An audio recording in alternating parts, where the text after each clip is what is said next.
係啊，我要揾到船長啊！你唔好阻住我。冷一冷靜，嗱，不如咁樣，我哋第一定落嚟，我哋做一個呼吸練習先，好唔好？唉，唔做，我要揾到船長。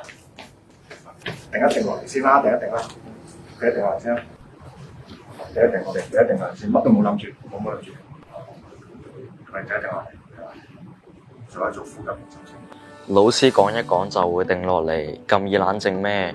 其實係透過平時做靜觀收集活動先會有嘅效果。